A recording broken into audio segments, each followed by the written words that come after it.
guys, I'm Sdanwolf, and thanks for stopping back by and hanging out with me. Welcome back to the channel, and yeah, we have got a lot to unpackage with this little bit of mischief I've been in this week. I want you guys to think of this, really essentially think of this as like the old adventure club. You know, the proprietor of this this restaurant that's going to go inside the safari park was basically like an adventurer, you know, an explorer, a really, you know, like a really adventurous traveler, and he brought all of his little artifacts and everything that he found all over the world, all over his travels, and he's brought them back here to his little restaurant, his little establishment. So I have to give a big shout out to Blackman Shadow and Deadeye Duck for all of their awesome little statues. Castaway, you know, Miss Red Nebula, I brought her like he's found brought back a giant butterfly. Blackman Shadow's little Egypt heads, even some skulls from the Spooky Pack. Deadeye Duck, some of his statues. And I think it just really helps convey that story. I've got the angel kind of hidden underneath the stairs down here, just right down from the fireplace. Got a lot of books. Got kind of like the bookshelves kind of winding their way up with the stairs. Still have some work to do. I need to finish filling in like the rope on the actual in-game path piece. The reason I did the in-game is really the staircase right here, like this little spiral, this little half spiral. I just couldn't recreate it well enough with scenery pieces and you know, some of the building pieces. So ended up having to use the in-game path, and it actually did not end up looking too bad, even with the in-game wooden rail. That kind of comes. This is actually a queue path. It's not a regular little guest path. But I thought it'd just give a little more character here with the kind of like the rope banister, instead of just kind of leaving it like this, where like little kids could theoretically like just walk right off this edge. So that kind of has to be those kind of have to be threaded and fed through. And yeah, kind of dressed up the fireplace and the big chimney with all kinds of different little you know, weird artifacts that he has found, little statues and such that he's brought back. Got a big like a pod racer engine. We don't know where he found that, but he's got that kind of you know, really bringing weight to the ceiling up there. Real presence, kind of. I just like the way that worked. Another thing we had to come up with on this to get light to all of these artifacts, and not just have it, you know, like wall mounted lights just kind of strung up all over the place. We come up with this idea for a kind of like can lights, hanging can lights. So I've essentially taken the cable piece and attached the little like the little lamp shades, like the little lamps that from the I forget which pack they're from. They may be from the, I don't want to say they're from the vintage pack. They're definitely from a pack. Maybe Spooky Pack? Could be Spooky, but they work really well, kind of just lighting the room, giving off that, like, you know, the really cool warm orange hue that we have here. But just, I was able to lower them just enough to make the ceiling still leave it black, still leave it really mysterious up there. Found this, one of the centerpieces, like the focus of the room, is this really cool kind of like old age chart map that I found. And, you know, if you were sitting here eating, see if I can zoom into it enough. See how you've got all the different little charts and the different little, you know, the little passages and the routes that they would take. And I thought that was a really cool piece right for the center of kind of like the main dining area. And got a little fountain right down here. Really, I think it was really good spot. Really good spot for pictures. And I really, like I said, just kind of scattered out about his pictures, you know, his little artifacts and his little finds. So really neat on that. I've got some, I probably want to add some more of this, but I really like the booth seating. So, you know, you don't just have to sit right at the table. You can kind of sit at these little booths here. One thing I did to give the menu effect on here is I took the book piece. Let's see if I can just pull this up real quick. I don't even have the UI pulled up. But see, this is just the big book from the Spooky Pack. But if you sink it in enough, you can make it look like a menu.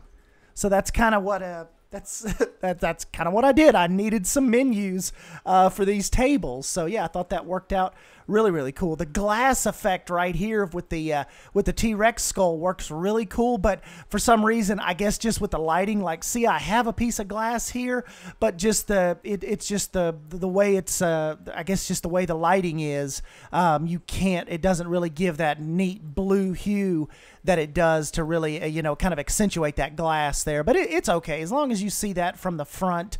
I think it works really, really well. Kind of making our way over this way, we've got the little fireplace. I've also found that that the wall sconce from the adventure pack. Let me see if I can. I don't know if it's in the scenery tab or if it's actually in the building tab.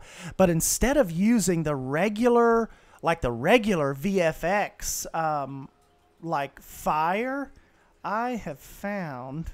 Let's just see if we have it here. I have found that the wall, yeah, right here, the wrapped cloth torch wall holder works really well for fire illusion. So if you get this over here, and it even kind of has that burnt ember look, or like, you know, doesn't that look a lot better than just the regular fire VFX that you would like essentially normally place down in your fireplaces? I thought it did, so I'm just kind of going to roll with that. Still have a lot to do here, though, guys, but I've got enough done this week to really, I think it warranted a video now, just to, you know, just to kind of get some of this out there. But got the bar area set up, have the really cool dragon on top of the bar. I was talking on the Bro Nation Discord, a couple people, Rudy, Gert, a couple people over there, and I originally was going to go with a crocodile up on top of the booth, but up on top of the bar, but it really ended up looking way too cartoony, and where the dragon, I think, really brings a maturity essentially to the bar.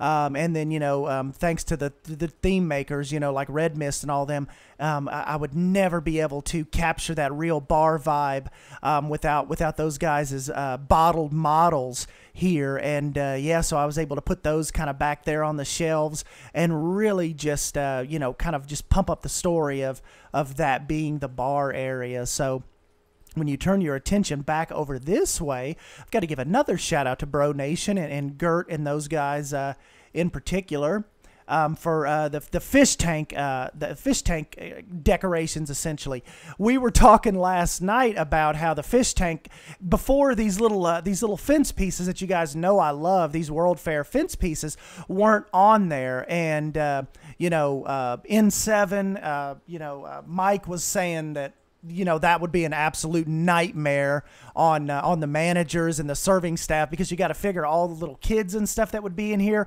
immediately running over to the fish tank and like throwing their greasy little hands up all over the glass. And those guys are like, dude, you have got to get some kind of little barrier up, just something where the people can still see the fish, but they can't like run right up on the glass, smash it, tap it, bang on it, get grease all over it. And so I think the little World's Fair pack fence just worked out perfect on there. So definitely, like always, big shout out to the Bro Nation. Got another little column over here. Not necessarily, didn't want to do two fireplaces and do overkill, but got another fireplace over here with some of his paintings and some of his artifacts. Down over in this corner, kind of wanted to get it over out of the way, but the restaurant's restrooms over here, found another really cool like lone adventurer portrait to kind of backdrop off of the main portrait out here. Really helps give that dimension and break up a little bit of his artifact collection. So really neat on that. I was thinking even too, over here around this corner might be a good spot for the wait staff, so you know they're not you know, like when the waitresses and the waiters are running back and forth, they're not it's not like over here in the way where people can see. The whole kind of backstage area and the bathrooms essentially are kind of hidden back here, so you know it's not a kind of like not a disturbing aspect of the dining experience out here. So definitely left enough room for people like wanting to just explore and take pictures and look at the artifacts and stuff, and they can make their way up the stairs here and kind of look out over the main dining hall. And this is actually what it looks like. I'm actually not building it in the safari park right now, so I'll get all this stuff and I will take it over to the safari park when I get a little bit more of it wrapped up. And then of course we've got to work on the outside shell, which I have worked on a little bit in the safari park, and probably I'll end up backing off this roof, but I just did this for right now so it would kind of when I was first building, and I didn't think about spinning it away from the moon.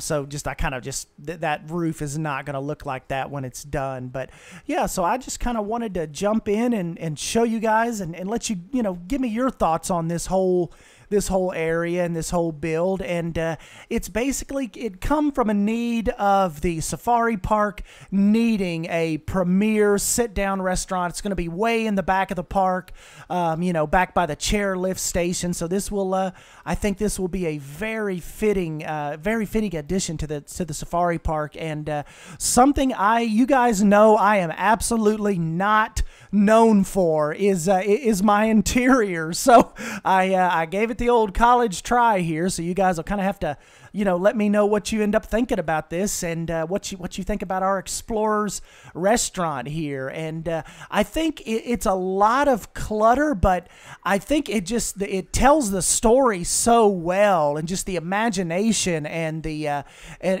just the whimsical nature of it allows for me to clutter this so much. I mean, some designers, some of you guys may think like this is way too busy. There's way too much for the eye can't rest, but I would argue the eye can rest on the ceiling because we have it so blacked out that it's really has its hardcore focus points. And that's what I was saying on Instagram and Twitter in the beginning of the week. I wanted this to be a place where when you came in, you noticed something that you didn't know the first time you were here. So I just thought that was a really interesting element of this. And yeah, like I said, thank you guys for your feedback throughout the week. Big thank you to Bro Nation. I bug those guys like every single night. If you're not part of that Discord, definitely get over there and join that up, and just come in and kind of hang out with us, and you will get some invaluable feedback. Like, I don't think I would have put this fencing and this barrier up around the fish tank, the little aquarium here, if I would not have got the feedback from those guys. So definitely go and hit them up. Let me know what you think about the lighting package. Let me know what you think about the seating, the bar area. I am definitely looking forward to hearing what you guys have to say about my little obsession this week, the adventure restaurant here. So anyways, guys, I'm Sdanwolf. Thank you, like always, for stopping by and hanging out with your old boy.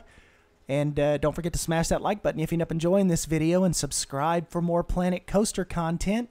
And yeah, guys, I will catch you in the next video. Thank you. See ya.